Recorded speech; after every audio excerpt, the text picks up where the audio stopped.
अस्सलाम वालेकुम मेरी YouTube फैमिली, कैसे हैं आप? ठीक ठाक हैं जनाब। आज इस मौजू के ऊपर मुझे बात करनी है, वो ये है कि अपने होम कंट्री से कोई भी बंदा जब बाहर आता है, ओवरसीज होता है, यहाँ पे आके वो अपना कैरियर बनाने के लिए अपनी शुरुआत करता है, तो वो कौन सी ऐसी गलतियां करता है जिन गलतियों की वजह से वो कल को ट्रैप का शिकार हो जाता है। आगे बढ़ने से पहले अभी तक अगर आपने मेरे चैनल को सब्सक्राइब नहीं किया तो मेरे चैनल को सब्सक्राइब करें, साथ में बेल आइकन को क्लिक करें ताकि हर आने वाली अच्छी वीडियो पहले आप तक पहुंचे और आपके लिए फायदे का बायस हो। सबसे पहली बात तो ये है कि कुछ लोगों में ये ट्रेंड बना हुआ है कि मैं आज़ाद वीज़ा लेके यूएई चला जाऊंगा, मैं वहां पे अपना काम करूंगा और पैसे कमाऊंगा। तो भाई ये बात अपने जहन से निकाल दें कि ये एजेंट हजरात बैठे हुए हैं जो आपको आज़ाद वीज़े भेज देते हैं मुख्तलिफ किस्म के ख्वाब दिखा के, या आपको इस बात पे रेडी कर लेते हैं आप इधर आओ, हम आपको आज़ाद वीज़ा देंगे। आज़ाद वीज़े के बाद क्या होगा कि हम आपकी सैलरी डालेंगे 10,000 20,000 के हिसाब से, 3 महीने हम आपकी सैलरी डालेंगे, चौथे महीने में हम आपको 60,000 दरम 80,000 दरम का क्रेडिट कार्ड लेके देंगे। इतने उसमें हमारे होंगे, इतने आपके होंगे। आप बोले कि दुनिया के किसी हिस्से में चले जाओ, आपके पास पैसे भी आ जाएंगे, आपके आज़ाद वीज़े के पैसे भी निकल जाएंगे। तो भाई ये ऑप्शन कभी मत लेना। इसकी सबसे बड़ी प्रॉब्लम क्या है कि आपने 70,000 दरम या 80,000 दरम का क्रेडिट कार्ड आपने अप्रूव करा लिया, फेक सैलरियां डाल के 20,000 25,000 की सैलरियां डाल के। जब आपके लोन पास हो गया, क्रेडिट कार्ड आपका पास हो गया, तो फिर उसके बाद आपने उस एजेंट के साथ बात की होती है कि यार अगर मुझे 60,000 मिलेगा तो 20,000 मैं आपको दूंगा। तो आपने 20,000 उसको दे दिया, 60,000 में से 40,000 आपके खाते में आ गया। तो आप ये मत सोचें कि आपने 40,000 कमा लिया है, आप ये सोचें कि मैं 60,000 का मकरूज हो गया हूं। और जो 60,000 के आप मकरूज हुए हैं वो कल को पैसे आपने बैंक को वापस करने हैं। आप नहीं करेंगे तो बैंक वो लीगल प्रोसीडिंग करेगा, या अगर बैंक लीगल प्रोसीडिंग नहीं करेगा तो कम अज कम आपके वीजे के ऊपर ये प्रॉब्लम्स आना शुरू हो जाएंगी कि इत्तेहाद ब्यूरो में आपका रिकॉर्ड जो है वो अपडेट होना शुरू हो जाएगा और आपके वहाँ पे जो रिमार्क्स हैं वो गिरना शुरू हो जाएंगे। आप किसी मुल्क का, किसी भी और कंट्री का वीज़ा अप्लाई नहीं कर सकेंगे और आपकी ज़िंदगी जो है वो मुश्किलात का शिकार होती चली जाएगी। दूसरा, अगर आप किसी कंपनी की जॉब करते हैं, कंपनी की जॉब करने के बाद जब आपकी एक प्रॉपर सैलरी 5,000 या 10,000 बैंक में आ रही होती है, तो हम क्या करते हैं कि हम ये सोच रहे होते हैं कि यार कभी कहीं से क्रेडिट कार्ड मिल जाए, कहीं से लोन मिल जाए तो मैं जो है ना वो सुखी हो जाऊंगा। तो मेरा भाई ये आप जहन में रखें कि आप गलत सोच रहे हैं।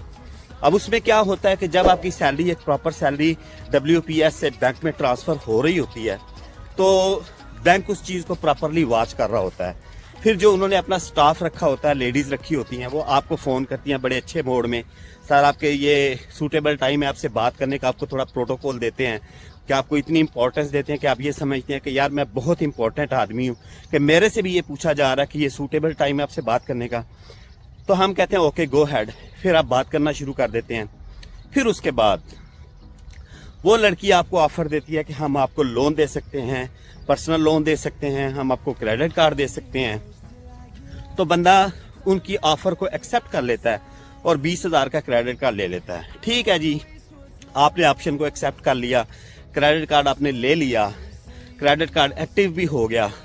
अब अगर आपके अपने इमोशंस पे कंट्रोल हैं तो फिर तो ठीक है, क्रेडिट कार्ड लेना कोई बुरी बात नहीं, आपने लेके रख लिया, आपने एक इंतहाई ज़रूरत में क्रेडिट कार्ड को इस्तेमाल कर लिया और बाद में आपने वो पैसे बैंक को 55 दिन के बाद या जैसे भी उनका रूल्स एंड रेगुलेशन है वापस कर दिए, किस्सा कहानी गोल हो गया। लेकिन अगर आप वो 20,000 का क्रेडिट कार्ड लेने के बाद आप ये सोचते हैं कि 20,000 तो मुझे राह जाता मिल गया, चलो शॉपिंग करो, आप 200 की शॉपिंग एक जगह से करते हैं, फिर 200 की शॉपिंग एक जगह से करते हैं, फिर 500 की शॉपिंग एक जगह से करते हैं, क्रेडिट कार्ड को अपने हाथ लगा दिया, क्रेडिट कार्ड चल पड़ा। तो इसका इतना एक मज़ा है, इतना टेस्ट है इसका कि आप जो है वो फिर उसके बाद उससे गो थ्रू हो जाएंगे और अपनी सारी की सारी शॉपिंग जो आप क्रेडिट कार्ड से करेंगे। और वो क्रेडिट कार्ड आपके नाक पे ऐसा लड़ेगा क्योंकि चूंकि आपने प्रैक्टिकल लाइफ नहीं देखी हुई, आपने स्टोरियां सुनी हुई हैं, किस्से सुने हुए हैं, अब ये चीज़ आपकी ज़ात के ऊपर अप्लाई हो रही है। तो जब आपका बजट जो है वो ख़राब होता चला जाएगा, वो 7,000 में आप घर के एक्सपेंस भेज रहे हैं, 2,000-3,000 आप सेविंग भी कर रहे हैं तो फिर तो बड़ा जबरदस्त हो गया ना कि आप उसी के ऊपर इक्तफा कर लेते हैं। लेकिन जब आप क्रेडिट कार्ड की जिम्मेदारी अपने ऊपर डाल लेते हैं, फिर आपका इंटरेस्ट चलना शुरू हो जाता है, सूद आना शुरू हो जाता है उसके ऊपर, तो वो इतनी बदनसीब चीज होती है कि उससे आपकी जिंदगी अजीरन होना शुरू हो जाती है, आपका सुकून बर्बाद होना शुरू हो जाता है। जब आप वो पेमेंट बैंक को नहीं करते तो हर दूसरे दिन आपको बैंक की तरफ से कॉल आ रही होती है कि सर अभी तक आपने जमा नहीं करवाया, अभी तक आपने पैसे जमा नहीं करवाए। तो फिर उस वक्त जो चीज आप फील कर रहे होते हैं वो एक डिफॉल्टर की चीज जो है वो फीलिंग्स आपको आना शुरू हो जाती हैं। तो याद रखें, कहते हैं कि आपके घर में अगर कोई टाइम पीस भी रुका हुआ है ना, उसमें भी सेल डाल के उसको एक्टिवेट कर दें, उसको भी रुका ना रहने दें, उसकी भी नहूसत होती है। तो ये बात आपको मैं बता दूं कि आप कभी भी आज़ाद वीज़े पे मत आएं। अगर आपने आज़ाद वीज़े पे आना है, कोई अपना बिजनेस अपॉर्चुनिटी देखनी है, आपके पास पैसे हैं, तो सिर्फ उतने पे अपना फोकस करें। आप लोगों की बातों में नहीं आए कि आप क्रेडिट कार्ड अप्लाई कर लें, पैसे ले लें और पैसे को जो है वो बगैर ज़रूरत के आप इस्तेमाल कर लें। अब एक छोटी सी कहानी आपको भी सुना देता हूँ। मेरा एक कोलीग था, उसने क्या किया, ये एक बंदे की, समझदार बंदे की स्टोरी आपको मैं सुना रहा हूँ, जिसने सही तरीके के साथ क्रेडिट कार्ड से फायदा उठाया, बैंक लोन से फायदा उठाया। उसने क्या किया, उसकी सैलरी आ रही थी 5,000 6,000 समथिंग। उस बंदे ने बैंक से लोन उठाया 70,000 80,000 दरहम। उस टाइम तकरीबन ये 2015 और 16 की बात है। उसने लोन उठाया, पाकिस्तान में उसने अपने रहने के लिए एक मकान खरीद लिया, क्योंकि पहले वो रेंट पे रह रहा था। मकान खरीदने के बाद अब रेंट उसका बंद हो गया। अब वो मकान उसको मिला था उस वक्त मेरे ख्याल में 20 लाख का मिला था या 25 लाख का मिला था। 80,000 दरहम उसने लिया था और जो पैसे उसके बाकी बच गए थे उन पैसों से वो बैंक की किस्तें देता रहा, अपनी सैलरी को जमा करता रहा, उसका रेंट बच गया। उस बंदे ने सारे का सारा लोन पे कर दिया और मकान का मालिक बन गया। ये आपको मैं रियल स्टोरी सुना रहा हूँ, नाम नहीं इस बंदे का मैं यहाँ पे ले सकता, लेकिन आपको रियल स्टोरी सुना रहा हूँ। जब उसका लोन खत्म हो गया, फिर उस बंदे ने दोबारा लोन इनिशिएट कराया। उसको बैंक ने दोबारा 1,20,000 समथिंग उसको दोबारा उसने लोन दे दिया बैंक ने।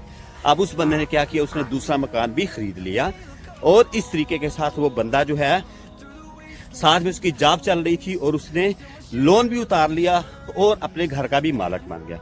अगर तो आपके अंदर ये समझदारी और अक्लमंदी है तो आप लोन से फायदा उठाएं, और अगर आप ये चीजें अपने इमोशंस पे कंट्रोल नहीं कर सके, आप क्रेडिट कार्ड लेके अगर शॉपिंग पे ही उड़ाना है तो फिर मेहरबानी करके इससे अवॉइड करें, ताकि आपकी आने वाली लाइफ जो है वो एक ट्रैप का शिकार ना हो और आपकी जिंदगी पुरसकून हो। इस वीडियो को यहीं पे खत्म करूंगा। मैंने आपको 2 चीजें मैंने बताई हैं। एक तो आज़ाद वीज़े पे आए तो किसी जंट के ट्रैप में नहीं आए, और उसकी बातें जो है वो अगर आपको ख्वाब दिखाने की कोशिश करें तो सिर्फ और सिर्फ अपनी डेस्टिनी पे आप फोकस करें। दूसरे नंबर पे अगर कंपनी में जॉब करते हैं तो अपनी सैलरी पे इक्तफा करें और अपनी सैलरी से जो है वो सारे के सारे निज़ाम चलाने की कोशिश करें। ये नहीं है कि आप क्रेडिट कार्ड लेके अपनी सैलरी का पूरा बजट खराब कर लें, फिर घर के खर्चे के साथ जो आपकी सेविंग होती है वो सेविंग आप बैंक को देना शुरू कर दें, वो सूद के मद में देना शुरू कर दें, तो वो 200 की शॉपिंग आपको 10,000 में पड़ जाए। तो आप इस बात से जरूर अवॉइड कीजिएगा कि एक दफा अगर बैंक की इंस्टॉलमेंट पे नहीं होती तो बैंक के जो लेट चार्जेस हैं वो भी पड़ते हैं, फिर उसके बाद और बहुत सारी चीजें पड़ती हैं। पेमेंट 1 दरहम की हो तो फिर भी 100 तो कुछ दरहम पड़ते हैं लेट फीस के साथ, और फिर आपका रिगार्ड ज्यादा खराब होता है, आपका जो पोर्टफोलियो है वो ज्यादा डिस्टर्ब होता है, खराब होता है। वीडियो लंबी हो रही है तो मेरी आप लोगों से ये रिक्वेस्ट है कि इन चीजों से फायदा उठाएं और इंशाल्लाह ये आपको फ्यूचर में बहुत काम देगी। वीडियो अच्छी लगे लाइक करें, शेयर करें, कमेंट करें और दोस्तों के साथ शेयर करें, ताकि आने से पहले ये वीडियो हर बंदा देखे और यहाँ पे आके इसको फायदा उठा सके।